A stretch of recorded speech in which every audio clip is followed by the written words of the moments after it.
Welcome to What Is, where we take the universe's most mind-bending concepts and try and fit them into your brain without causing a short circuit.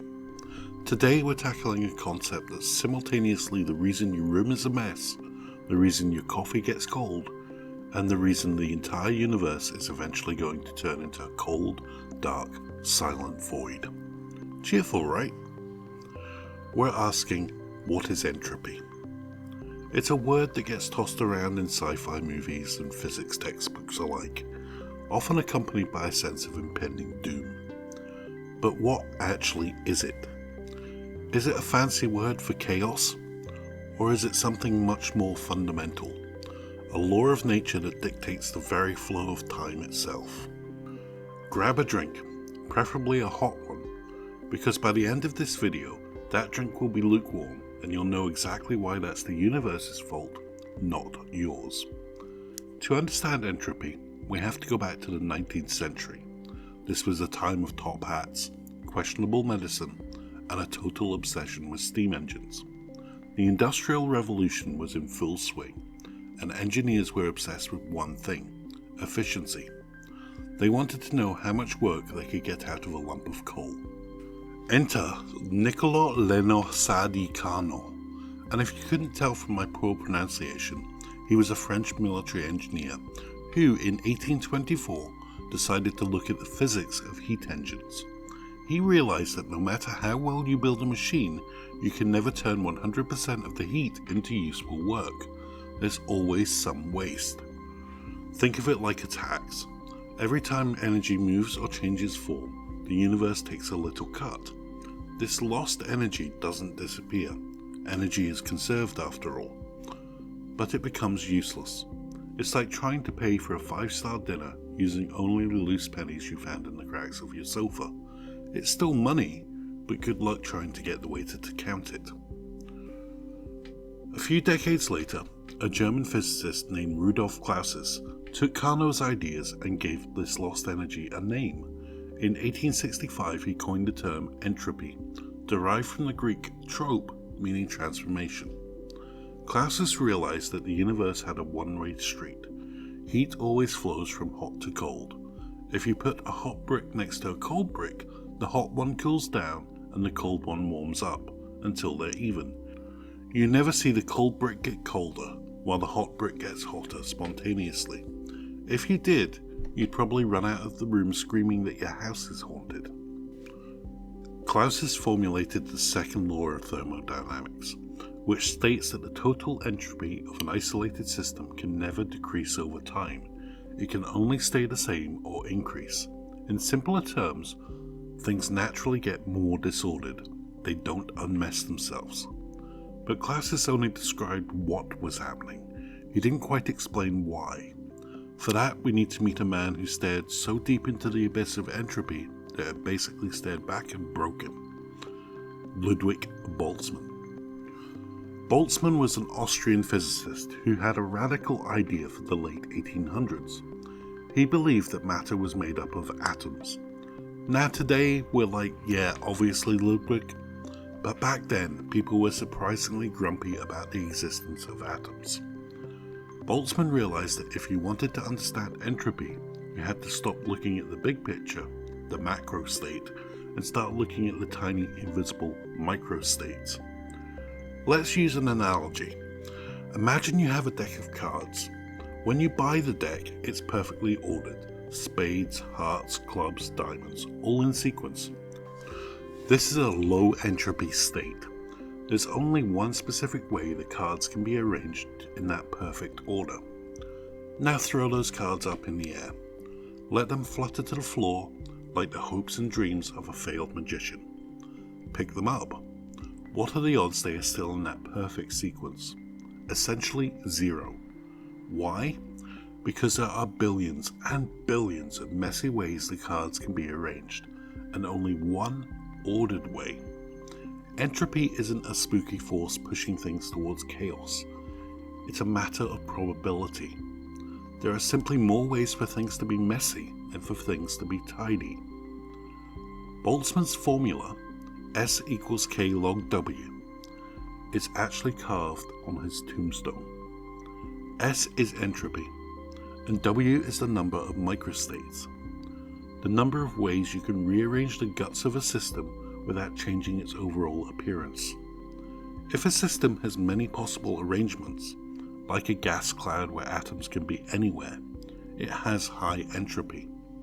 If it has very few possible arrangements, like a perfectly formed ice crystal, it has low entropy. The universe is constantly shuffling its deck of cards. Since there are vastly more messy arrangements than neat ones, the universe inevitably tends towards the mess. Now you might be thinking, wait a minute, I just cleaned my kitchen. I created order. I decreased entropy. Take that, Boltzmann. Well, I hate to be the bearer of bad news, but you didn't. To clean your kitchen, you had to burn energy. You ate food, your body broke down chemical bonds, you moved your muscles, and in the process, you radiated heat into the room. The order you created in your kitchen was paid for by an even greater disorder you created in the environment through heat and metabolic waste. The total entropy of the system, you plus the kitchen plus the atmosphere, still went up. The universe always gets its tax. This leads us to a heavy concept, the arrow of time. Almost all laws of physics work just as well backwards as they do forwards. If you saw a video of a planet orbiting a star, you couldn't tell if the video was playing forward or backward. Gravity doesn't care. But entropy does. Entropy is the only law of physics that gives time a direction. We know time is moving forward because we see things transitioning from low entropy to high entropy.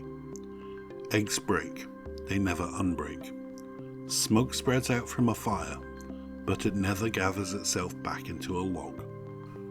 If you saw a video of a shattered glass vase assembling itself back together and jumping onto the table, you'd know instantly the video was playing in reverse. Not because gravity is different, but because the second law of thermodynamics has been violated. Entropy is the reason we have a past and a future. It's the reason memory works. We can remember the past because it was a state of lower entropy, which left records or traces as it moved towards the future. So where is this all going? If the universe is a clock winding down, what happens when it hits zero? This is what physicists call the heat death of the universe. Right now, the universe is full of pockets of low entropy. Stars are dense, hot, and highly organized balls of gas. Planets are organized. Life, especially you, is an incredibly complex, low entropy machine. But the second law is patient. Eventually all stars will burn out, all black holes will evaporate, all matter will decay and spread out until the entire universe is just a uniform, lukewarm soup of particles. In this state, entropy is at its maximum. There are no more differences in temperature, no more gradients of energy. And because no energy can flow, nothing can ever happen again. Time effectively stops, because there's no change to measure it by. It's the ultimate tidiness. The universe is so perfectly messy and spread out, it becomes perfectly boring. But let's bring it back to the present, because that's trillions of years away, and we still have to finish this video. Why does knowing about entropy matter to us? Is it just a lesson in cosmic nihilism? Actually, it's quite the opposite. Entropy gives life its meaning. Think about it. Life is a temporary rebellion against the chaos of the universe. We are biological engines that take energy from the sun or from food and use it to maintain a state of incredible complexity. We are small, bright candles burning in a very large, very cold room. The fact that we exist at all is a statistical miracle. We are the universe's way of experiencing itself before the lights go out. Every moment of beauty, every complex thought, every intricate piece of art is a brief, glorious stand against the encroaching tide of entropy. So the next time you look at your messy desk or your unmade bed, don't feel bad. You're just witnessing the fundamental laws of physics in action. You're seeing the universe's preference for the probable over the improbable. And the next time you enjoy a hot cup of tea, remember that the steam rising from it is the sound of the universe moving towards a state of rest. It's a reminder that we live in a narrow, precious window of time where things are still happening. Entropy isn't just disorder, it's the engine of change. Without entropy, nothing would ever happen. The universe would be static, frozen, and dead from the start. We need the tax to have the transaction. So what is entropy? It's the measure of how much information is hidden in the tiny details. It's the reason the future looks different from the past. It's the ultimate endgame of the cosmos. But it's also the reason we have a story to tell right now. Thank you for joining us on this journey through the messy, marvelous world of thermodynamics. If you enjoyed this dive into the nature of the universe, make sure to hit that like button. It helps us fight the algorithm's own version of entropy. Don't forget to subscribe to What Is for more explanation of the things that make the world and the universe tick. If there's a topic you want us to tackle next, leave us a comment. We actually read them, unless the internal entropy gets the better of us first. Until next time, keep seeking, keep questioning, and try not to worry too much about the heat death of the universe. You've got plenty of time to finish your tea. Thanks for watching.